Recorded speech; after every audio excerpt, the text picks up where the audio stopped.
This podcast is part of the Dark Myths Collective.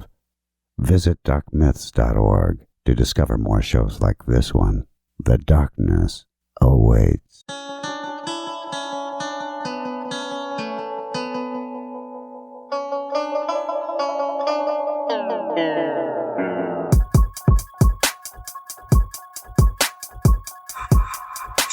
It's about to be a fun ride. Follow along, watch as we slide. Paranormal just hit the lights. Goosebumps all through the night. Mixing just a little bit of twain. That girl sure can't do a thing. Together hillbillies go insane. Laugh so hard it'll hurt your brain. Podcast you won't ever change. These two here, they got the recipe. Sat on back and listen in to some of our darkest mysteries, eh? Welcome to Hillbilly Horror Stories. And now here's your hosts, Jerry and Tracy Polly, and their dog Ninja. Greetings, guys and ghouls, and welcome to Hillbilly Horror Stories. Before we start tonight's show, please have a listen to this promo of a podcast that we think is to die for.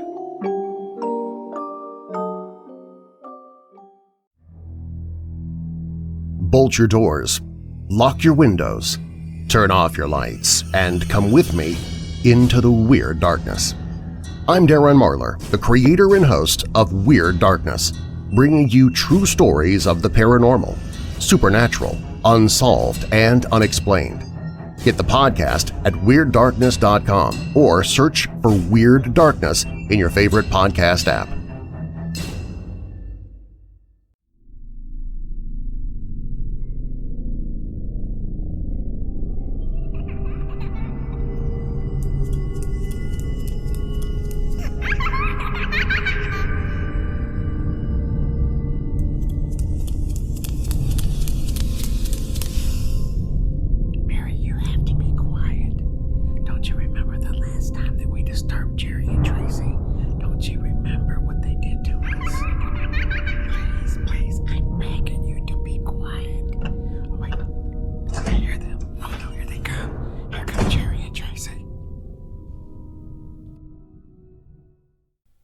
Hey everybody, and welcome to episode 82 of Hillbilly Horror Stories. My name is Jerry and I'm joined by my wife Tracy. Hey guys, what's going on?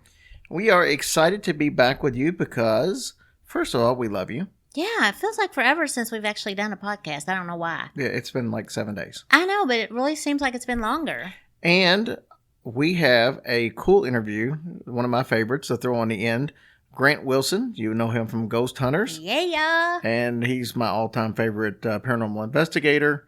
No offense to Amy Bruni, you're right there at a really like a 1A. Amy's like I'm a serious, 1A. like I feel like you say that about all these great people. Well, they keep getting greater and greater. That's very true. But we've got some cool stuff to cover with you guys tonight. We've got two stories that I went out of my way to try to find two stories literally that I couldn't hardly find anywhere. No, good for you, So babe. I went back because I've got a way of checking what shows have been on podcasts and other podcasts and stuff like that. And these shows have not been covered. One of the ones we're going to do was only covered in one podcast, and it was 4 years ago. Oh, wow. So, but it's some cool stories. It's going to be a little different tonight. I posted on our Facebook page that these stories are going to be more about the atrocities that took place that caused the hauntings more than the actual hauntings themselves. Oh, wow. But I think you're going to enjoy both of these stories. So first of all, we want to thank all of our military and civil servants all around the world, no matter what country you represent. Yeah, we love you guys. Praying for y'all so hard.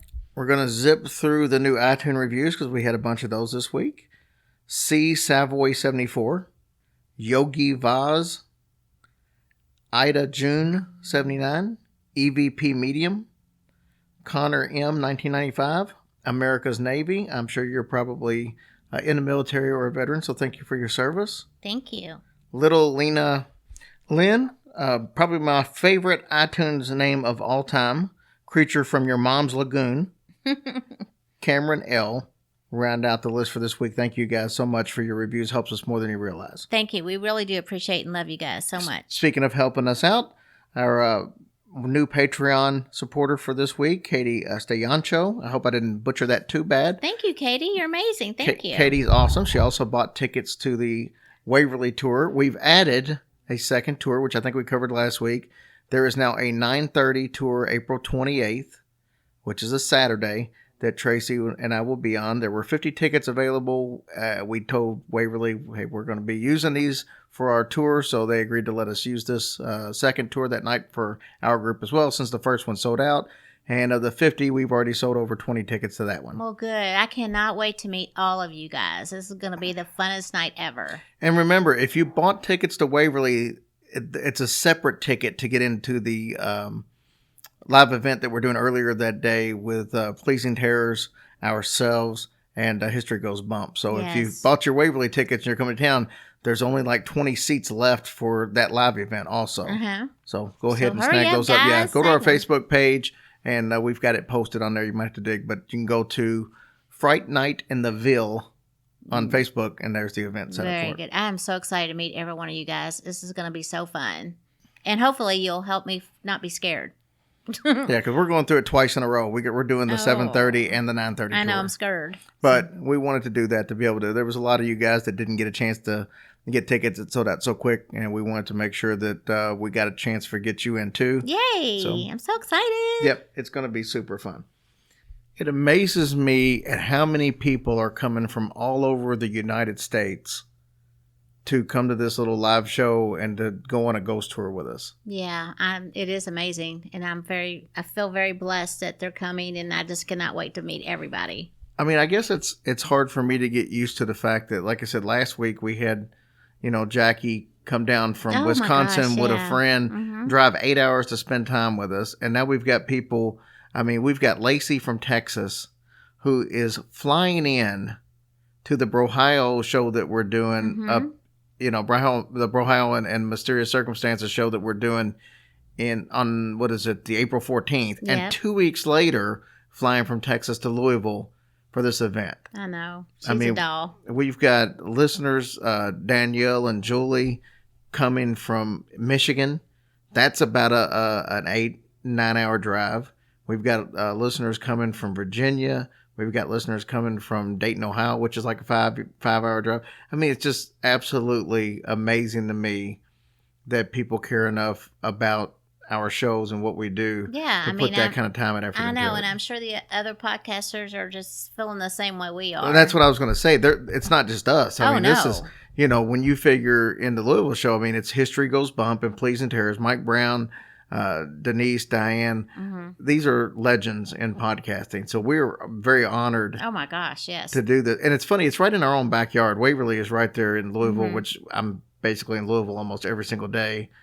And you would think that this is probably something we came up with, but Mike Brown from Pleasing Terrors, this was actually his idea, and he approached both of us as far as our show and History Goes Bump and said, hey, would you like to do this? So all the credit actually goes to Mike Brown and Pleasing Terrors. Yeah, very cool. I'm glad that you did come up with it because it's going to be amazing. And we've actually had a lot of people ask because Mike's only put like one episode out since November.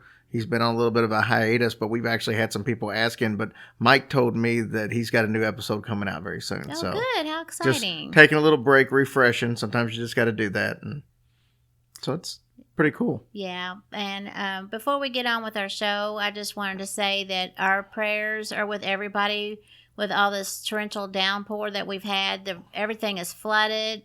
It's so sad to see all this. I mean, houses underwater. I mean, it's just heartbreaking. So just know that our prayers are with everybody that's going through this. I've been through it myself, and it's not a fun ordeal. So hopefully the sun will come out and this will stop for a while. Yeah, it's Kentucky is really bad right now. Louisville's really bad. There's it's amazing the damage that's already happened, and this is going on all over the Midwest. I know Tennessee got hit, Indiana's got hit. They had tornadoes yesterday, I think. And I'm sure it's happening, at a lot of places that we don't even know about. So if you're listening and you're going through some flood damage, as of right now, it's not as bad as what Houston went through during the hurricane situation, but it's getting pretty bad. So if you're listening and you're struggling with these things, our thoughts and prayers are with you. So let's go ahead and jump into our first story tonight. I'm excited. I'm ready to hear about this. Like I said, both of these stories are absolutely fascinating. So I think we're going to really enjoy what we got going on. Our first story tonight is actually brought to you by our new sponsor, Black Buffalo. The first one is actually the Purple Church. Well, I love it already because you know how I feel about purple. Well, it's a tad bit misleading. So the Purple Church is in Spencer, Oklahoma. And what's really interesting about the Purple Church is that it's not actually purple. And we're not exactly sure that it was ever a church. Oh, well, that's misleading then. So what we do know is that for the last 20 years, basically, it's been a place where teenagers go to kind of freak each other out and kind of play around a little bit. And I guess it's kind of started to build a reputation mainly from that. In the time frame of over the last 20 years, the Purple Church has actually kind of got a reputation as one of the most haunted places in Oklahoma. Oh, dude. Just about anybody who's ever visited has got exactly what they're looking for and have not left disappointed. So we mentioned that the Purple Church isn't purple, and it's possible that it's not even a church. So why is it called the Purple Church? Hell if I know. No, I'm just kidding. There is all kinds of purple satanic graffiti inside and outside of this area. Did I mention that it isn't actually a building? Did I bring that up yet? Well, no. I mean, I've been disappointed so far. And purple's a beautiful, happy color. It's actually just a concrete foundation with steps that lead down to a cellar. Oh, that's even worse. It sits way back in the woods, and it's really hard to find. So there's all kinds of just positives going on with this place. Oh, my gosh. I'm already scared. Not only is it hard to find, but it's hard to find just because of the location, first of all, because it's kind of stuck back in the woods. But there are also some people who do not want you there. Many visitors, including members of the law enforcement and the military, have claimed to have been chased out of there by men in robes. Oh, gosh. I don't know if they're bathrobes. I don't know if they're satanic robes. Yeah. I don't know. I don't think I'd want to know. But some have been chased out with people that have had guns. They've actually been threatened by different various means besides guns. Some witnesses claim that nails are actually thrown in the roadway to actually strand people. Gosh. That's quite the whisper. I know. It's like you couldn't get it out. I know. This story is kind of creeping me out a little bit. Some people have actually been chased down the road by somebody that's in a real large truck with the headlights turned off. Now, see, I don't dig that. I think I'd rather have, well, no, I don't want to have any of that. But, man, can you imagine being chased like that? Well, I mean, that reminds me of the story that Dina told. Remember up in Pennsylvania when she was on the show? Dina from Twisted I do Philly? Remember that. And she talked about the place that there was the trucks that were always parked up there, and they would keep people from getting back to that house that had the crooked trees and stuff. Oh, my gosh, that is the scariest thing ever. Well, let's say you do get past these guys, and you get to the actual site. What would you expect to experience there? Well, let's discuss this background of this place so we can kind of see how this legend came to be, and then it'll all make sense than what you do actually see when you get there. So you see what I'm saying? Mm-hmm. First and foremost, we do not know that this building was ever a church. The actual structure is no longer there, obviously, but the consensus is that it's burned down. Okay. And there's people who actually have done studies on this to try to figure this out. Some say it was actually a house. Others say that it was a church. I couldn't find any proof either way, and I didn't see anything in any of the material I looked at where somebody said this is what the property was, which I find extremely odd because how do you have, somebody has to know what the hell this was. Somebody either owned it or they had family who owned it, but it should be listed somewhere in deeds or something of that nature because as you're going to find. Do you think do you think some people died in it? I don't know. I mean, I don't have any record that they have. So nobody's found a deed, nothing? No, it's very little info on this structure, which is baffling to me. There's no record of even when it was built. So it's pretty much a mystery. Now, some research has helped narrow down some possibilities, though. For example, Spencer, the town, was actually founded in 1903. Concrete didn't start being used until 1907. And that was primarily in like municipal buildings, town halls, stuff like that. Smaller residential stuff and farms and stuff didn't start using it until 1915. So we can assume that it was built after 1915. There's no electrical conduit or rebarb. For support, you mean? Yeah, like the rebarb wire? Yeah, like the stuff they put in the concrete Yeah. to make it, extra strong. There's none of that in the concrete. The foundation's only 1.5 feet thick, so it was probably built before 1940, just based on that. More than likely, it was in the 20s and the 30s, 1920s and 30s. So it's really not that old to not be able to figure out who owns this. Yeah. The lack of the structure indicates that the house was most likely intentionally burned down due to the completeness of what's missing. Mm. Somebody put some real effort into this. And it was probably because the structure was insecure. So I don't know how they would know that, but I guess they figured that they burned it down just to keep anybody from getting hurt in it. Mm-hmm. The trees actually that are growing around the structure would have been consumed by the fire, and they can tell that by the size of the trees that are growing down now, as opposed to what the size of the rest of the woods around it are. Okay. So they can tell these trees are newer trees. Right. So they had to be consumed by the fire, so which is one of the reasons they think that's what it was. Mm-hmm. But why was this place... why does it get such a bad rap, I guess we should say? What makes it so evil? Well, the Purple Church has a long history of alleged satanic cult rituals. And this may have actually started with a 16-year-old by the name of Sean Sellers. Sean Sellers was a Satanist who killed his parents and a convenience store clerk in 1986. And you probably will remember the story as we get into it. Uh-huh. He killed his mom. Her name was Vonda Bellafato, and his stepdad, Lee Bellafato, when they were asleep in their Oklahoma City house. He wore only underwear because he wanted to limit the blood splatter on himself. So this was very well thought out. Yeah. He shot his stepfather first.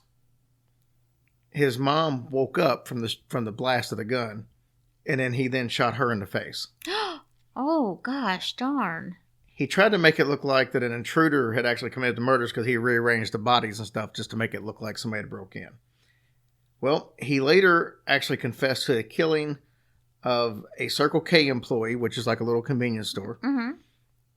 And the reason he did this was because he was pissed off because the clerk wouldn't sell him beer.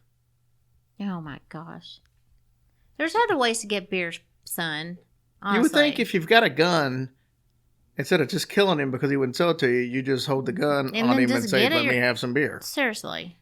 So at the trial, he claimed that he was a practicing Satanist, and at the time of the murders that he was possessed by the demon Ezeret, and that he caused him to commit the murders. That's a bunch of crap. Don't practice Satanism, boys and girls. It No, it only leads to bad things. So he claimed to have read the Satanic Bible by Antoine LaVey hundreds of times between the ages of 15 and 16 years old, and that's when he committed the crimes. He said, I got very involved in Satanism. I truly thought it was an honest way to live, and the rituals of it would enable me to control my life. It controlled him right into prison. Yeah, how'd that work out for you there, buddy? His attorney argued that he was addicted to the game Dungeons and Dragons, which this is the second or third time we've heard people try to say that the game Dungeons and Dragons kind of fits in with Satanism in some way. Why can't y'all get, like, Pac-Man? Yeah, but Parcheesi. Yeah, something you can just eat yourself to death if you want to. I think wait. the hell? Well, Pac-Man's all wah, wah, wah, wah, wah, that. Yeah, You know I don't what think I'm he... Okay. Well, So we do Sellers... eat stuff. Sellers said that the game playing of Dungeons and Dragons had no part in his crimes whatsoever. So what ended up happening is the jury found him guilty, and he was executed in 1999. Little fun fact for you. He is the only person that committed a crime under the age of 17 to be executed since the death penalty was brought back into the United States in 1975. So there wasn't that much time in between, was there? When did he kill his parents? 86. 13 years. Well, that's still, you know what I'm saying? Yeah, in It's today's like 30 age, years, 40 years. What's the point? Today's age, most people on death row die of old age. Yeah, seriously. Well, they got to him pretty quick, I guess, then. So Sellers claims to have become a Christian while he was in jail, in prison, and he appeared on a bunch of TV shows, including Oprah Winfrey Show, and a really popular segment, you can find this on YouTube, with the Geraldo Show that he did about Satanism. And I remember actually seeing this back in the day. But for the record, his step-siblings and a lot of the prison officials thought he was full of crap, and there's no possible way that he... Yeah. You don't go from one extreme to the other like that. So that's... I mean, I guess you can, but they don't think he was sincere. They thought it was just a matter of him trying to do something to try to get out of the death penalty. Yeah. So what does this case have to do with the Purple Church? First of all, I'm not going to be pressured. I'll tell you when I get to it. Oh, God. Okay. I'm just saying. That came out of left field. I'm like, I know I didn't even say anything yet. With that being said, I guess now's a good time. So Okay. I'll go ahead and tell you about it. It's believed that Sean Sellers was instrumental in first using this property for satanic rituals. Mm-hmm. So this is where supposedly he went to start when he was really into Satanism. He did the very first satanic rituals at this place. And then I guess it picked up from that point and became a place. So he had, like, followers? I don't know that he had followers, but people know that he was using it for this. Oh, okay. So now that we've covered the history, what will you actually experience when you get there? Well, there's rumors and then there's facts. So let's discuss some of the rumors. One rumor is that a full moon on Saturdays, cult members actually meet at the Purple Church and engage in a virgin sacrifice. No way. So that's probably harder and harder to find these I was days. going to say, how you know that they're a virgin? How can you prove that? Kids, for the most part. Oh, like young kids? Well, you would think, because the next one is there's similar stories involving mothers that sacrifice newborn babies there. That's horrible. Well, I would think that would be you would have all these missing babies or something. Yeah, that's horrible. Somewhere down the line, if that's the case. But so those are the rumors. There's little evidence that actually proves any kind of human sacrifices have ever been done here. Animal sacrifices are a completely different story, though. Animal sacrifices are routinely conducted here at the Purple Church. Not cool. Dead, mutilated animals have been found hanging from the trees and on makeshift altars. They've also been found in the path that leads up to the Purple Church. One witness actually found a bathtub full of animal body parts and sleeping bags in front of it. Oh my gosh. To be one of the most haunted places, there's really not a lot of paranormal occurrences reported, though, here. It's like I said, it's more the stuff that's went on here. Now, witnesses have reported some strange floating lights that are out in the woods, disembodied voices. The smell of death is obviously widely reported, but that would tend to make sense if there's a lot of dead body parts and animal parts and stuff like that. Man, that's so terrible. I said dead body parts like there's a bunch of live body parts running around. Look, it's a leg. It's running away from me. So if you've actually got the guts... That would probably be more traumatizing, I would think. It would be. That's a miracle. It's like, remember, we used to talk about like when they have those plane crashes and stuff on CNN, and they're out there at the wreckage and stuff, and they're out there and they're talking about, here's this guy over here. He's only half a body. He's obviously dead. Well, you think? I mean, it's not like... Yeah. I mean, could you imagine he's sitting there and he's like, hey, buddy, come here. Oh, yeah. Yeah. Hey, I can't feel my legs. Yeah, don't look down. Oh, Lord. That would be terrible. So if you've got the guts to actually walk down the steps to the cellar, because we told you that it's a foundation and some steps that lead down to a cellar. If you dare to do that. Fresh out of guts. Fresh out. So a lot of the animals there. So if you decide to go down there, most people say that they experience a really ominous feel, and they don't even make it all the way down. They turn around and go back. Oh my So gosh. as soon as they get halfway down the steps, it's just the most freaky, depressed feeling ever. So they just turn around. Well, that's a good thing that they're able to do that. Really. Well, if you get to the cellar, on the floor, there actually is a pentagram drawn in there. Plus all this graffiti and everything we talked about is for the most part inside there. So that's pretty much all there is on the place. But there's a lot of stuff tied to it. And the fact that it's a mystery that nobody can even tell you when the place was built, whether it was a house, whether it was a church. And people have the tendency to just still go there and mutilate and kill animals. Oh, my gosh. Sickos. And I think that what I find most interesting about the story is there's a bunch of YouTube videos out there, and you can actually see there's people who patrol that road literally with like a shotgun.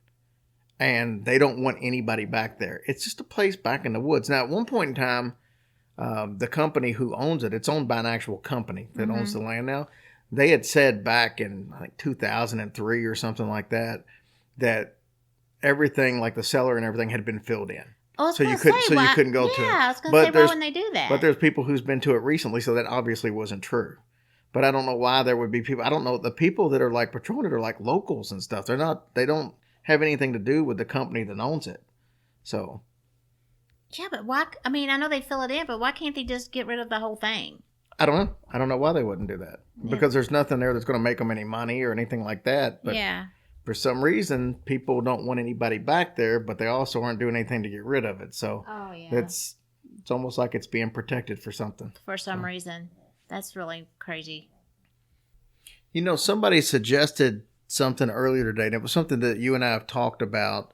I've got mixed emotions on it, but what is your thoughts on if we went back and covered a few of the stories the way we do it now that me and Ricky had done back in the early day? Because we only did, like, for example, Bobby Mackey's, which is a pretty huge story, which today's show would probably be an hour long if we did it. Yeah, I would love to do that myself. I feel like I missed out a lot on that. So I guess my mixed emotions is I like the show, the format that it is today, but I kind of don't want to feel like I'm erasing what the original history was. But at the same time, that's awesome. That's true. There was some really good stories that we could probably do a lot more thoroughly. It's nothing against Ricky, obviously, but we were only doing like 20-minute shows back then, 20 to 30-minute shows. And, you know, some of the bigger shows we actually covered back then are the bigger topics. We did Waverly. We did the Myrtles Plantation. We did Bobby Mackey's, obviously. Those are 3 huge stories that we could probably do over and with a completely different style. Yeah. So I guess I'd be interested in what the listeners think about if we should do that. Maybe we could put up a poll in the group and say, hey, of these 3 or 4 shows, which one would you like to do? Maybe we just do one of them. Yeah, I think that would be an awesome thing to do. And also, I mean, with Waverly coming up, that might be, you know, something Yeah, I mean, more that we could say about that since we've got so many people coming. Yeah, with the Waverly tour, I probably wouldn't mind maybe doing that for that live event. Oh, yeah, that's true. And then that way they could hear about it and then go straight from there to the tour. Oh, yeah, and kind of know that's what a to look idea. for. So, I mean, that's probably what we'll do. But whatever we do for that Saturday that the people there get to hear, we'll end up doing for that week's podcast as well. Yeah, I think that sounds amazing. Again, it's whatever you guys think, if you all are interested in that. If not, that's fine as well, but just give us your thoughts about it. We also, April 14th, we have another live event in Ohio. It is just outside of Cincinnati. What's that little town? Milford. It's at the Roosters in Milford. It's at 7:30, and it's going to be Brohio podcast. Our boys from up there. And then Justin Rimmel from Mysterious Circumstances is going to be there. And then obviously we're going to be there. Tickets are still available, though somebody just told us today that they tried to get tickets and it said that it's closed. You can't buy tickets or something. There's still about 25 tickets available, and I'll have to call the place and find out why it's saying that. But there are tickets still available, and as soon as I get whatever figured out the problem is there, I'll post a link to it so you'll be able to get tickets. Yeah, that sounds great. Our second story tonight is on the Concho Indian Boarding School. And I know that doesn't sound exactly politically correct, but we're going to be telling you a story from a time when there was no political correctness. Okay. Just like the other story, the haunting of the school is important, but it's not. The main focus of this story is going to be everything leading up to the haunting of the school to try to give you a better picture of why the school is haunted. So before we get into the actual school itself, of course, I want to tell you that Concho Indian Boarding School is actually in Concho, Oklahoma. Okay. So we'll get into a little more than that later. But before we get into the actual haunting of the school, I want to cover some background of this time in America as it concerns Native Americans. Okay. I know a lot of you out there listening know that, this country was founded basically by settlers from Europe, England, that came over here, and then they pretty much took the land away from the Native Americans. Eventually, they ended up on reservations, and there's still reservations today. Oh, wow. That's cool. So that's kind of but I want to discuss some more specifics. And what I'm going to start off talking about, since this is an Oklahoma-based show tonight, is we're going to talk about some things that happened in Oklahoma concerning Native Americans that can kind of give you an idea of what they went through. Now, in the 1920s, it was actually a really good time in Oklahoma to become rich off of oil, because it was really the booming industry back then. And it made a lot of people millionaires overnight, including some American Indians at the time. Unfortunately, lots of Native Americans were murdered also because of the oil. Oh. So in Osage County, between 1921 and 1925, at least 60 Osage Indians were killed and their land went to white owners. Some of them were actually shot in their head while they were still sitting in their cars. There were several of them that were involved in explosions in their house that was mysterious, to say the least. And then some of them were just brutally beaten by white men who would do anything they could to get rich. Terrible. They should be ashamed of themselves. I'm sure they're all dead now, so they have no need to be ashamed of themselves. Well, Just saying. I know. It's no secret that the mistreatment of the American Indians or the Native Americans in today's world started way before this incident ever. So let's go back to the 1870s. Boarding schools for Native Americans were started with an idea from Richard Henry Platt. He introduced Indian boarding schools back around the early 1870s. Mm-hmm. How did the boarding schools work? Well, the white men would actually remove children from the reservations from their parents and take them to these schools that were ran by the white. And the whole purpose was them to be immersed in white culture and learn white values. That was the whole purpose of doing this. The goal was to actually obliterate their Indianness and teach them how to get along in the New World. Believe it or not, a lot of Native Americans were actually in favor of this. You got to kind of understand why, though. After 2 centuries of conflict in the 1870s brought the last of the great Indian wars with the defeat of the Sioux Indians. The buffalo herds had all been pretty much wiped out. Mm-hmm. A life of hunting and gathering was no longer possible like it used to be for the American Indians. Most Indians were forced onto reservations and given allotments of land that they could farm, but they had no tools and no skills, so pretty much it was worthless to them. Yeah. So if you can't go out and hunt and gather like you used to, you're stuck on this farm where you can't do anything. Yeah, they didn't have a choice. Yeah, what are you going to do? So you got a growing white community that was near most of these reservations, and they saw the Native Americans as basically threats. They feared them, and the saying back in that day was the only good Indian was a dead Indian. So, it's not something that was going to be an easy life for them. Indians actually faced the fact that genocide was a real possibility. So Pratt came up with the idea for these boarding schools, and it seemed like the best option for survival of the Native Americans at the time. Even Geronimo, which everybody's heard of Geronimo, he spoke at one of these schools in 1880, and he said, "You're here to study, learn the ways of the white man, and do it well." Interesting. So by 1902, there were 25 federally funded boarding schools in 15 different states and over 16,000 students enrolled. Wow. While most of the Indian parents were willing to actually send their kids to the boarding schools, some resisted, as you would think. Most caved in, though, when they were threatened with imprisonment or loss of their government rations, because basically a lot of them were living off of basically welfare at the time. Yeah. So there was a lot of heart-wrenching goodbyes you could imagine with kids being ripped from their parents, and this is all they've known, and now you're just being taken away and you're scared. And so what did the parents do? They were just left to fend by themselves, basically. Yeah, but they were getting government support, so it's just like, it is what it is. Another saying back then was kill the savage, save the man. So the whole purpose, like we said, was to get rid of all of their Indian culture. They wanted to change them from Indians to white people as best that they could as far as to how they acted. And, once they actually arrived at these schools, sometimes hundreds of miles away from where they were, their cultural and identity was immediately stripped from them. Oh, gosh. Their long hair was cut. They weren't allowed to wear any of their native clothes, their, headdresses or something. They were given uniforms and new names because they said that their old names were too hard to pronounce. So basically, they were given white names. And they were forbidden to speak their native language, even to each other. Oh, no, see, I that's not cool. Well, if the point was to wipe all of their culture out, well, then I know, but come on now.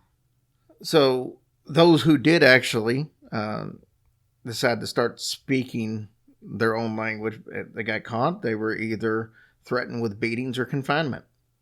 As screwed up as that seems today, and it's important to remember, however warped it is, that the people who ran these schools were, for the most part, reformers who had the children's best interest at heart. I mean, back then, they thought they were doing the best thing for these kids to give them a fighting chance. And even though these punishments were available, it's important to know that a lot of the leaders of the school and the administrators rarely used them. Most of the teachers and administrators were sensitive to the fact that the kids were starting over and they were working hard to try to get acclimated to their new culture. And they kind of tried to make the transition as easy as possible. Well, I mean, they should. They're just kids. They don't understand, that's all they're used to. In fact, though, most of the children who stayed for the full time came out with positive views of their experience. They were thankful to learn a new language, important coping skills, and a range of useful vocational skills that they didn't have back then. Well, I mean, I think that's great, except for the punishment part. If you spoke your language. Right, but most of them didn't really enforce it, is what they were saying. I hope not, because that's just not, Now, keep in mind, the problems actually started when they got back home to the reservations, because they were trained to be farmers and factory workers. Guess what they didn't have on the reservations? Yeah, none. They didn't have any factories. Of course not. And there really wasn't any farms anymore because the factories, first of all, they were hundreds of miles away in the big cities. And as far as farmland, all the land that was plowable was pretty much given to, leased out how to confusing. white farmers. Yeah, how confusing is that for those kids? Right. So like I said, they had some land that was pretty much unusable, so they couldn't do anything with that. And then the ones that was usable, they were white farmers were using it. I mean, they were paying them for it, but they had leased it out, so there still wasn't a need for their services. So what did they end up doing? Well, most of the people on the reservation lived off the government, like we were telling you about before. But some found some other options, but most of them actually slipped right back into their native ways. Did they really? Yep. By 1909, the boarding school system was under criticism because now they were starting to say, is this the right thing? Is this working? After 30 years, let's evaluate it. Some called it a complete failure. Washington, D.C. wanted to defund it, and they decided to kind of improvise it instead. And what happened, it was the large schools that were hundreds of miles away turned into smaller schools that were a lot closer to the reservations. Now, because of the very poor roads and difficulties of actually reaching the schools from some parts of far away on the reservation, many of them actually stayed boarding schools because it was easier instead of coming back and forth every day to just stay there. In fact, enrollment actually peaked in these schools in the 1970s. Oh, my God. So you wouldn't even think that these schools would still exist in the 1970s, but they did. Well, I just don't understand how these poor kids was able to cope with that. I mean, go learn this to be a better person just to send you back to be nothing again. Not nothing, but yeah, I know what not have any opportunities or anything like that. I guess their whole thing was don't live on the reservation. Go out into the world. We're giving you the tools to go out in the world and do something. I guess, I kind of look at it, and this isn't really apples to apples, but, it's kind of like we have projects right now. There's projects and ghettos and stuff like that.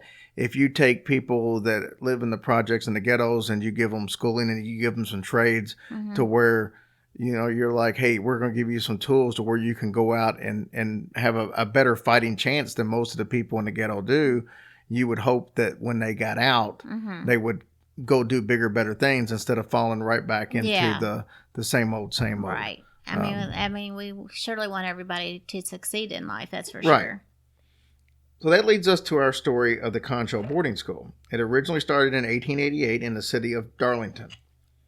In 1932, a new school was actually built at the present location, and in 1969, that school was replaced with the structure that's there today.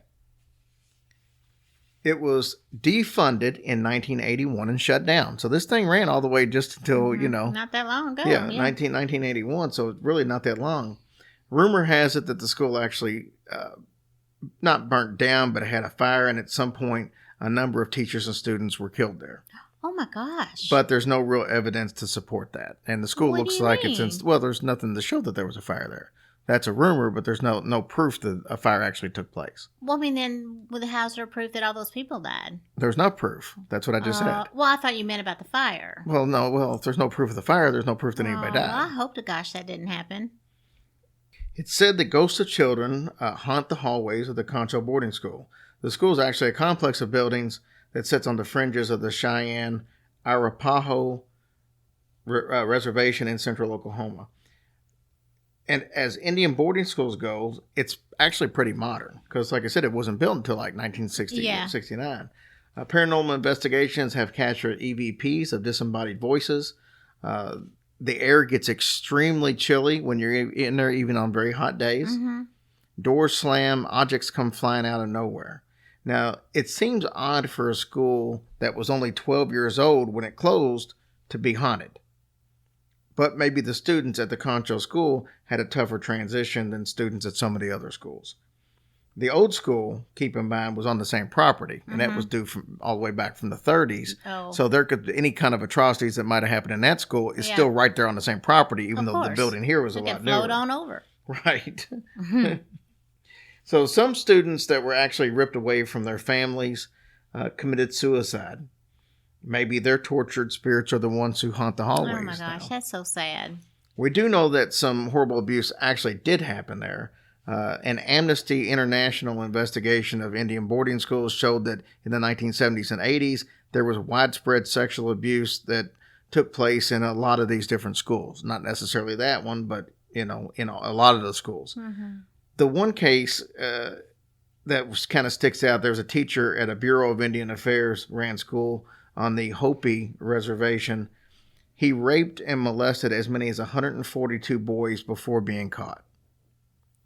In recent years, the Sioux Nation filed a $25 billion lawsuit from the trauma that was actually caused from the abuse from the government-ran boarding schools. Dude, that's back a during lot. all this time. That is a lot. That's a lot of money? No, that's a lot of boys. Oh, I know it. I mean, my gosh, what a sickhead. It's not funny, No. but I find it ironic that the group of Indians that brought forth the lawsuit was the Sioux Indians. Oh, I'm just saying. I know, I get the situation is not funny, but No, not at very all. But ironic. that's just so terrible. I mean, Jesus. Mark Williams, who's the CEO of Native Boy Productions, he's a paranormal investigator, but he's also does documentaries and stuff. He actually did a documentary on here, but he's also doing a documentary on the incidents we were talking about earlier with the 60 different Osage Indians Yeah. that were killed in the 20s. And that's why I brought that story up, because he's actually doing a nice little documentary on that to tell you a little bit about details on it. So people get a chance, they can check that out when it comes out. But and the name of that, by the way, I want to tell you the name. The name of that documentary is called The Reign of Terror, REIGHN. Okay. So if you get a chance, check that out. But Williams is a Choctaw Nation member, and he did an investigation into the Concho boarding school. And the very first night of the investigation, they used their cell phones, digital cameras, and recorders to record a whole bunch of stuff. Well, they didn't pick anything up initially, but when they went back and started watching it, they noticed several different EVPs of voices that they hadn't heard while they were walking around. One of the crew members actually turned the camera on them, like doing a selfie type deal. And at the time they did that, you could hear very heavy breathing right in front of her. Oh. And Oh at the my same gosh. time, it picked up a voice saying, "Come." Oh my gosh. So kind of freaky. So here's some other accounts at the school. One woman actually said that she was sitting outside the school and she was sitting in a car with her sister. And there was this car right across from them. And you could see that there was a man staring directly at them. But then a passing car came by and the lights kind of shone into that car and there was nobody in the car. What? Even though they were sitting there this whole time looking, so they immediately left, as you can imagine. Holy crap, I would have been out of there. Another incident Pedal actually... to the metal. Yeah. Another incident happened when they had some friends that went to check out the dorms there. Mhm. So they could hear a ball bouncing up and down, even though there was nobody else. As far as I knew, there was nobody else in there. Mm-hmm. So as they got closer to the sound, the ball actually came flying out at them. Dodgeball. So they tried to run out the door, the same door that they had actually came into, but now it was closed and it wouldn't open. So it finally did open and they all ran for the car. And as they ran for the car, they could see a little girl in the walkway of the door. Oh, she just wanted to As play. they were leaving, yeah. And it looked like she had no eyeballs, but they felt like she could at least see them. Wow. Man, that's some creepy crap there. I know it. So one man was actually at the school with some friends, and he said it was starting to get dark, and he had to go pee real bad. Mm-hmm. They're outside, so there's, he's just going to go make a spot. So he went to where it was kind of a private location, and before he could even get started, he said he could feel somebody watching him. And he saw a man standing in the window of the school from the inside, and he was just staring at him. And he said he was so scared that he started running, but he was still looked back. And he said as he looked back, he could see the man running too, but he was actually running through walls. Oh my gosh. Was he running with his wanger out? I don't know that he had his wanger out. I'm guessing he had time to put that back. Oh my gosh. He would have had pee all over his britches. What a mess. What's wrong with you? Is this the way we treat our new advertisers? Oh. You're talking about running with your wang out. I'm sure the people at their advertisers would love that. Running with his penis out? All right, so his friends actually, when he got back to his friends, right, they confirmed that they weren't playing any kind of tricks on him or anything, and they kind of advised him to, hey, stay with the group. Oh my goodness. Instead of trying to head That's off. the scariest thing. They hear a lot of women crying in the place, and shapeshifters What is is something. that? Shapeshifters, I knew you, somehow when I wrote this, I knew you were going to ask me that. Shapeshifters is more of a Native American type legend. You hear it in other cultures too, but it's a lot more tied to Native Americans. It's the belief that people can transform into something else. Oh, that's so cool. For example, one of the stories that especially is big in this area is the Deer Woman. And it's supposed to be this beautiful woman, long dark hair, and people see her and they're talking to her and they're flirting around with her. And the next thing you know, they look down and her legs are like deer legs. And stuff like that. Wow. You will hear people, a lot of the shape shifting has to do with dogs or big cats, like more like wolves, coyotes. So it's like somebody's a coyote or you see a coyote, but in reality, it's really not a coyote. It's a person who's transformed into the coyote. I think that's kind of cool myself. Yeah, You don't? Well, I think it's kind of cool. I don't know that I necessarily believe in it. I want to It's be right a up there unicorn. with a unicorn. So that is the story of the Concho Indian boarding school. Thoughts? Well, I think that's a pretty amazing story. And, there's just so much that we never know or heard of. And I just love these stories because I just learned so much. And it's just interesting. And I don't know. I want to say it's terrible as well. I don't know. I just really feel bad for the Indians and their children. I don't know. Both of these stories tonight, and like I said, I kind of gave the disclaimer at the beginning. There wasn't a lot of paranormal activity that we talked about in most of these stories. It was more the stuff that went on there, and it was horrible stories. Yeah. Not every horror story has to do with the paranormal. And I know that's very true. We primarily cover that, but occasionally you'll run across these things. And I found both of these stories completely fascinating, and I thought the history of them was worth telling. No, it was, and like I said, it's very interesting. It's just I just feel really bad for those kids. They had to be so confused and really didn't know which way to go in life. But apparently, they just went back to their ways, which was, hey, that's fine. Well, I mean, I understand back in the 1870s, you know, the Native Americans back then, I mean, they were all speaking their own language, and they Right. were all wearing the same type of clothes that you traditionally think with But that's, American Indian stuff. So I know that then they went to these boarding schools and they completely stripped them from all that. I guess my question is, in the 60s and 70s, what was the situation? Because, I mean, and this is just ignorance on my part, but on the reservations in the 60s and the 70s, was it the same way? Were still wearing the regular clothes, and were they all speaking, you know, their native language and all that stuff? So was the purpose of these boarding schools in the 60s and 70s and early 80s the same as what they were in the 1870s? I don't know. I mean, I mean, I don't see the need. I mean, you're not trying to strip somebody of their culture in the 70s, no. 1970s, And like you were in the 1870s. 1870s. Druggies, and maybe they were smoking their peace pipes. I don't know. I don't know. But I just thought that was kind of odd because I'm curious what the curriculum was Yeah. in the 1970s as opposed to the 1870s. Yeah, exactly. Because I can't imagine that they're being stripped from their family and made to go to these schools in I later can't years like either. that. That's not So doing that's any probably good. something, you know. That was a waste of time. So if anybody actually has any more information on that, I would be interested to learn what the purpose of the schools were in later years as opposed to what they were in the 1870s. So that's the story we got, the two cool stories we got. And now, I'm thirsty. okay, has nothing to do with the show. I know. I just need something to drink. And I can't think of a better way to introduce Grant Wilson's interview than that. So everybody give a listen to the infamous Grant Wilson. I've been very excited about doing this interview for a long time.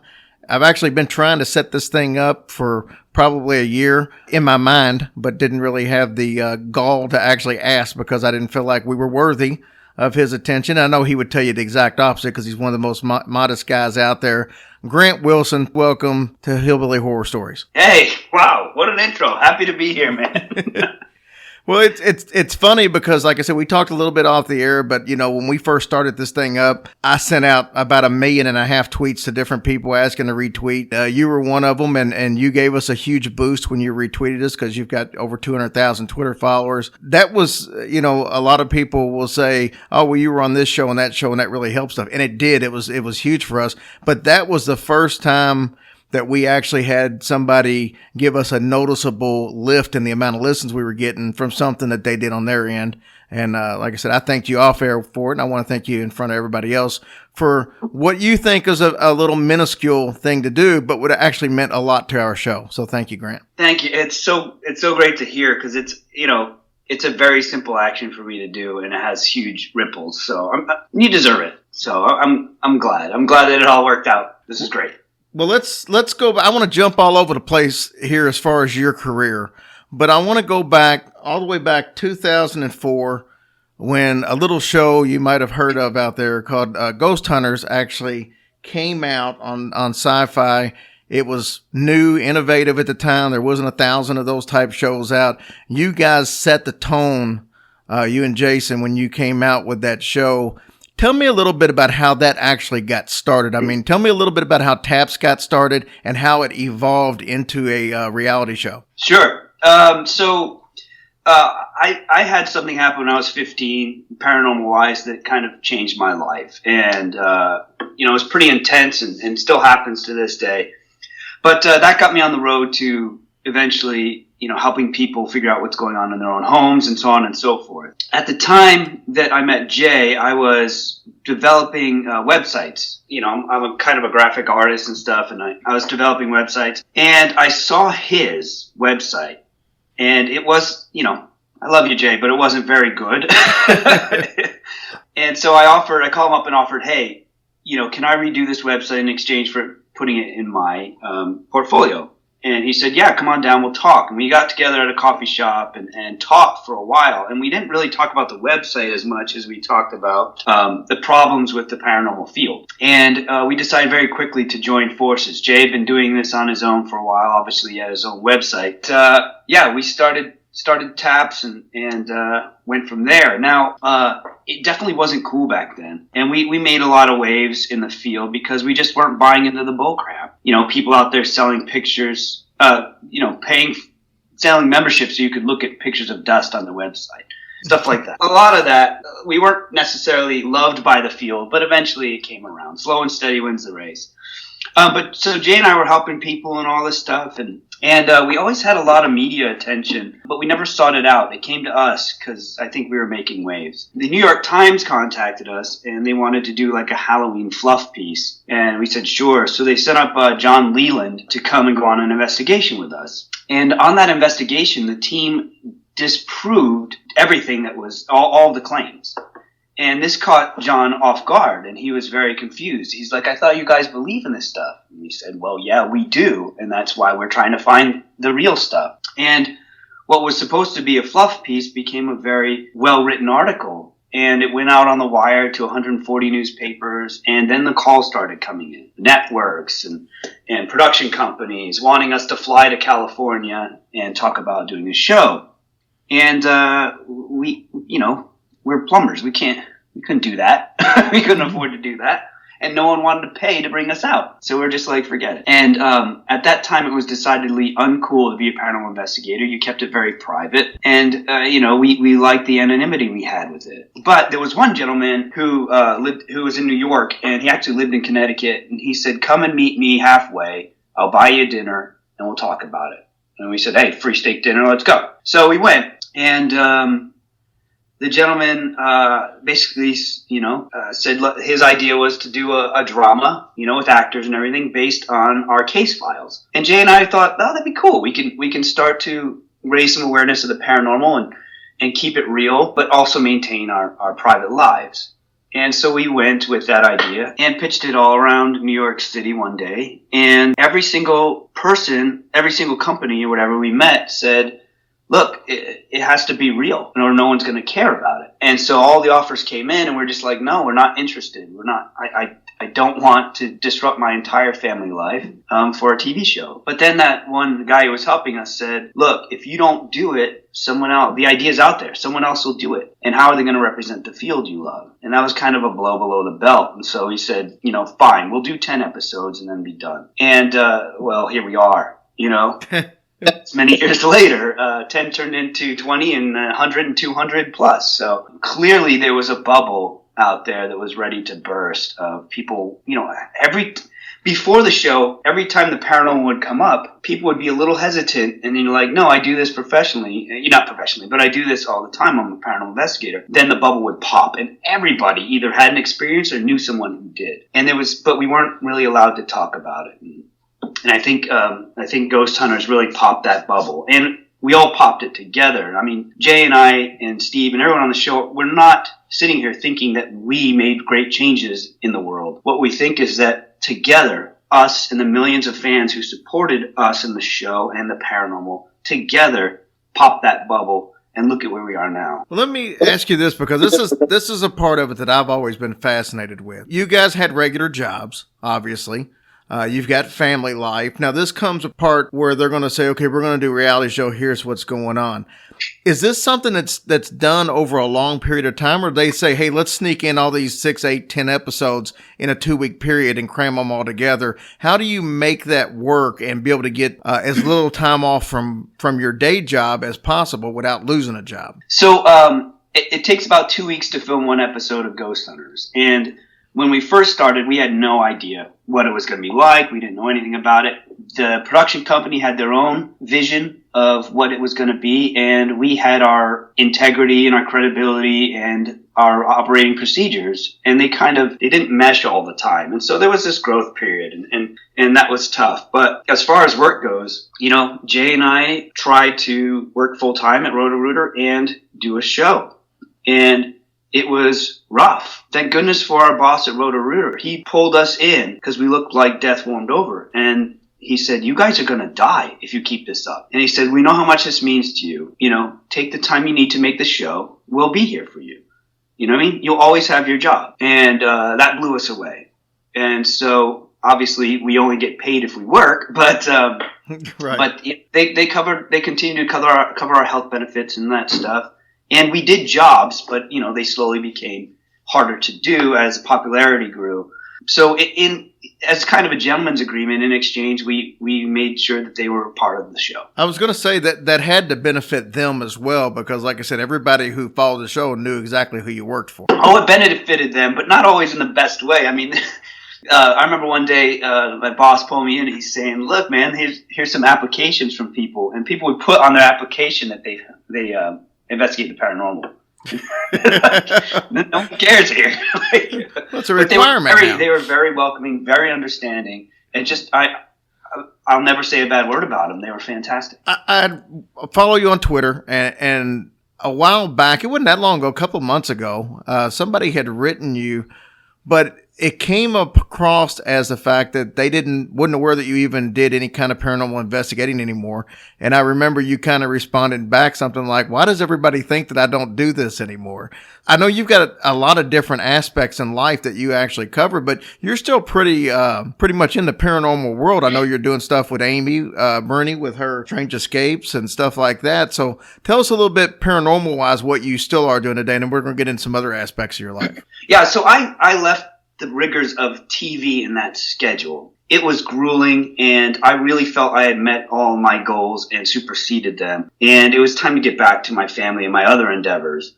That doesn't mean that I left the paranormal field. In fact, I'm in it probably more now than ever after the show. So before the show, when you would investigate, you would visit a client's home and you would spend weekend after weekend there and, help these people on and off over the course of months until you figured it out. And doing that, you're able to build a relationship with the client and with the entities that are there and make real progress. That doesn't happen on Ghost Hunters. What you're seeing on that is just a preliminary investigation. We would go in, suss it out, debunk what we could or disprove what we could, and then hand that information off to a local team. But so it was starting to wear on me because I wasn't actually really helping people. I was just kind of getting them started. And once I left Ghost Hunters, I took a break, kind of got my sleep schedule and gear and everything, and read a lot about the paranormal and did a lot of thinking and wrote a lot. And then, now I'm able to, with a very small, tight team, including my wife, able to help people the way we used to. And, it makes a huge difference. So I'm still investigating. I'm doing a lot of more consulting. A lot of people or investigation teams or whatever email me through Facebook and ask me questions or have me look at evidence. And a lot of time I'm doing a lot more of the Inhuman style hauntings, which I used to do a lot of before Ghost Hunters. I'm doing them again because people don't know how to handle them. So I'm doing a lot of that. I am doing events. I do center stage events, that's with an S, and I do Strange Escapes events with Amy. And I'm doing cons here and there. But I just started a YouTube channel a few weeks ago, and that's doing really, really well. And the reason I started that is because over the last 5 years, I've been trying to help the TV world understand that it's time to step it up a notch with paranormal TV. I mean, it's the same thing over and over and over again of people running around in the dark. Now, Amy and Adam's show, Kindred Spirits, does a really good job. It brings the heart back and is client focused, and I love it. But a lot of them are just doing the same thing. We're stuck in this rut. And I couldn't get them to see that we need to bust out of that the fans are ready to graduate from kindergarten to first grade. And so I had like a dozen different show ideas that I was pitching, and I kept getting the same response, and that was that these ideas are too smart. They're too smart. Like, who is that? That's a bad thing? They're like, what are you saying about my fan base? Like, they're intelligent people. And so I stopped trying to pitch reality shows that were a little different and started thinking, where's smart TV? Well, TV is smartest in the scripted realm. So I started writing, coming up with fictional worlds that would put the characters in situations that would expand the minds of the people watching the shows. And, that's being met with a little bit of success, but no one's really committing to it just because the TV world is in a state of flux right now, moving from the networks to the streaming services. Anyway, long story short, I started a YouTube channel because I was so frustrated with that process. I've said, you know what? I'm just going to put the channel out there. I'm going to say what I want to say. I'm going to do what I want to do. And I'm going to be that voice again and help bring these people up to the next level. And there's no one between me and the fans. I can interact with them directly. And it's working great so far. Whew, sorry, long answer. No, that's fine. What's the actual channel so everybody can tune in? A guy named Grant Wilson wouldn't give it up, so it's The Grant Wilson. The Grant Wilson. All right, it's easy enough. It should be easy enough to find. Yeah, check it out. See, I mean, it's right now it's videos where I'm kind of laying down the basics, but it's the paranormal, and it's going to be more than just ghosts and geekiness and humor, and it's all kind of wrapped into one, and people seem to really enjoy it. So I'm going to ask you one more paranormal question, then we're going to move on. Have you ever had, on any of your investigations, ever had a situation where you really were either scared or just super uncomfortable that you were out of your realm of comfortability? Absolutely, but it was never the paranormal. It was always the homeowner. The homeowner can make you, I mean, real people are going to hurt you more than the paranormal will, and they're a little more twisted in some ways. But yes, I've been in situations where I was out of my comfort level because of the client. We've had clients, kill themselves and things very drastic. So, and it's tough as a paranormal investigator because legally there's only so much you can do to help. And then you have to kind of just point them in the right direction. And, I've been in paranormal situation where the activity is so crazy. I mean, I remember one where Jay and I just sat down on the steps waiting for all the stuff to move so we could get a drink of water. That stuff happens all the time, but it's not scary, or I don't ever feel like I can't deal with it. Okay, so I'm not going to put you on the spot with naming names or anything, but there are other shows out there, paranormal teams, where they seem to want to get into a situation where they want to antagonize spirits. What's your thought process on that approach? So there are a few different sides of this. Number one, a lot of the other shows don't have the same goals as Ghost Hunters. I mean, we had been doing it for years before we were ever a TV show. So we just kind of kept doing what we were doing, but adapted it to TV. Some of these other shows, they're in it for different reasons. Some of them just want to have experiences. They just want to enjoy the mystery of it. And there's nothing wrong with that. All I ask is that, they don't hurt anybody along the way, be they living or dead. If we all investigate the same exact way, we're not going to get as far. Now, when it comes to, angering or provoking entities, there's a time to do that. When you're dealing with intelligent hauntings, they're just people, and not everyone's nice. And so sometimes you got to stand your ground, and sometimes you got to be a little forceful, but you have to have the skill to clean that up when you're done, or else you're leaving the family or the people who work in that place stranded. You just stoked the fire and ran away. So it's a little unprofessional. There is a time and a place to do it. But like I said, the goals are very different. Fair enough. That makes sense. So one of the things that you started focusing on once you got away from the TV show is you're a pretty accomplished musician. Tell me what kind of band you've got together and what kind of music you perform. So I've been in bands off and on throughout my life, and we had a band of my best friends and my wife a few years ago called Carpet Shark, but our life kind of got in the way, so that's no more. But I taught myself how to play piano and guitar when I was 14, and I've been playing piano ever since, and I have no formal training. I just play by ear. I'm not very good at reading sheet music, but I've made 2 albums to date. You can get them on iTunes or Spotify, anywhere really.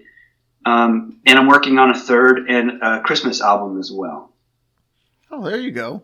And, obviously you're an artist, you're a writer, you've done you really have your hand in a lot of different areas, and that shows definitely the talent that you have.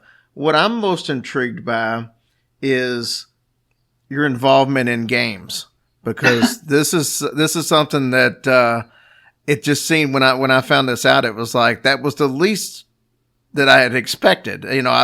All the other things, understand this one kind of seemed like it was out in left field compared to your other talents. So tell me a little bit about the company that you're part of now.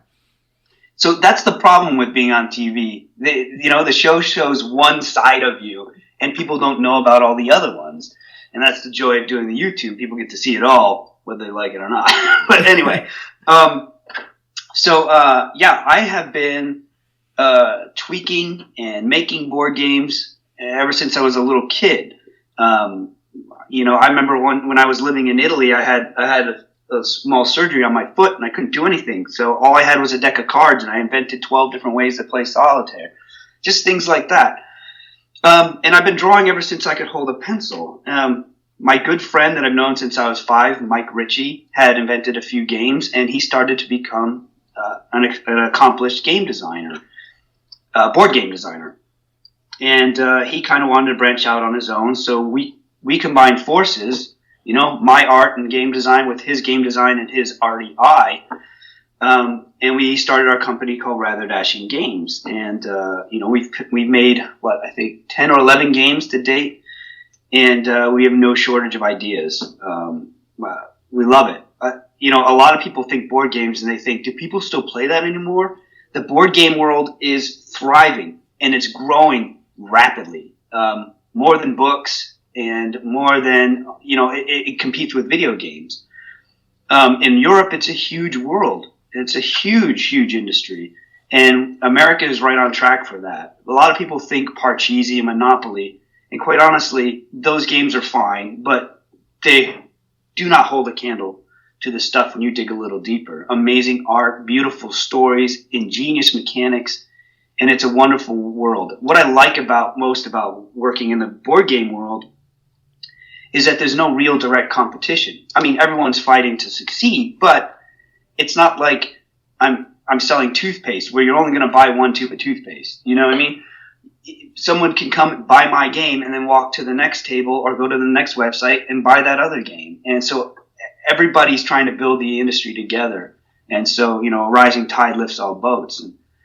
And I just love it. And we got more games in the work. We got one called Awakening Lair that's coming out next month that I'm so excited for. It's a game I've always wanted to play since I was about 8. And it's wonderful, yeah. And a lot of fun doing the artwork for it. Yeah, if it don't exist, let's just create it ourselves. Exactly. Well, let me ask you this then. On the game situation, how can people keep up with what you got out, and where's the best place for them to look at what you got available and purchase games? So there's a website called ratherdashinggames.com. And there's also, we have a Facebook page and a Twitter account and a YouTube channel. I mean, it's really hard to avoid us if you want to find us. So we also have a newsletter, too, that you can subscribe to and get all the info on. Tell me about some events you got coming up, whether it be Center Stage or with Amy's group, Strange Escapes. Okay, so my next event is March 23rd, March 24th, and I just saw the tweet today. There's just a few tickets left.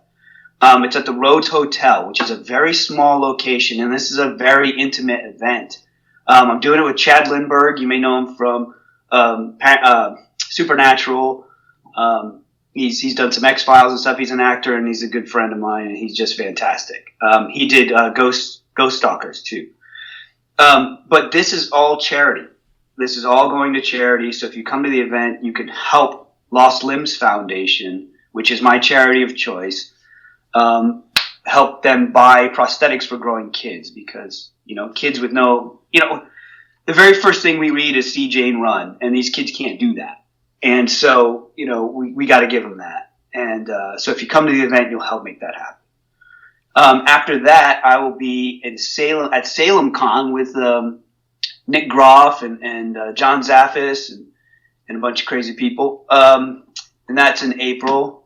And then I've got Michigan Paracon and a bunch. Anyone can just go to my Facebook page and click the events tab, and you can see everywhere I'm going to be. That's phenomenal. And yeah, the charity, the Lost Limbs, that's an awesome charity. Anything to do with children tugs at our heartstrings. We're big fans of anything like St. Jude. And when I'm doing comedy, I actually did enough to enough charity events to put together 2 wishes for Make-A-Wish Foundation. So, Wow.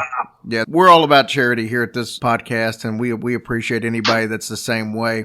And Chad, you're right. We actually had Chad on the show a couple of weeks ago. So, Oh, he's great, right? He's a big kid. oh yeah, it's probably the most fun interview we've done because all we did was just basically rag on each other the whole time. So that was it's like we'd known each other for years, and it was the first time meeting. So I appreciate you coming on, Grant. This is, like I said, this is a big thrill for me. You've been the guy, as far as I was concerned, in any of this paranormal investigative world. And, I appreciate you taking the time. And it's been a big deal to me. And it might not have seemed like it by the way I carried the conversation, but I've been starstruck the whole time we've been talking. So thank you so much. Well, I'll tell you what. Let's do it again, and get in touch with Lindsay. Let's do it again, and let's get deep. I don't know how much deeper we can get. I just There's a lot to the paranormal, man. It's almost a bottomless pit. Yeah, I know it, man. It's you said something about like the board game not really being competition out there, but it's the same way with the podcast world, and we all try to help each other out, and we try to just grow the field because it's like you said with the board games. You don't just because you listen to one show doesn't mean you don't have room to listen to 20 other shows. So we try to all help each other out. So that's what went through my mind when you were talking about the board game situation. And I wish you best of luck in all of these endeavors. Like I said, let's get the board games back on the map. We'll help any way we can. I appreciate that, man. All right, thank you, sir, and give our fans out there a big yeehaw, Grant. Yeehaw! Thank you so much, and we'll talk to you soon. Take care. Mr. Grant Wilson, everybody. Fun interview. He's a very fun guy, and like I said, he definitely never disappoints, and we're going to get him back on the show again and talk about some more detailed paranormal stuff. Well, I can't wait for that. We'd like to thank him for taking the time out of his busy schedule, to be on our show. That's just very nice thing that he did for us. Absolutely. Make sure if you need your Hillbilly Horror Stories merchandise, go to our website, and then all kinds of the new shirts, new mugs. We've had a bunch of new orders there recently, so we thank everybody for... Oh, gosh. Thank you guys so much. Yeah, you guys are awesome. And also, if you want to be a Patreon supporter, we've got the new episode coming out Thursday for the Listener Stories episode. If you have a listener story, we are recording those Monday, Tuesday, Wednesday of this week. So if you've got a listener story then you want to get on there, send me a message on our Facebook group or our Facebook page, and we'll get you on the air. Sounds great. We'll see you guys next week. Have a great week, guys.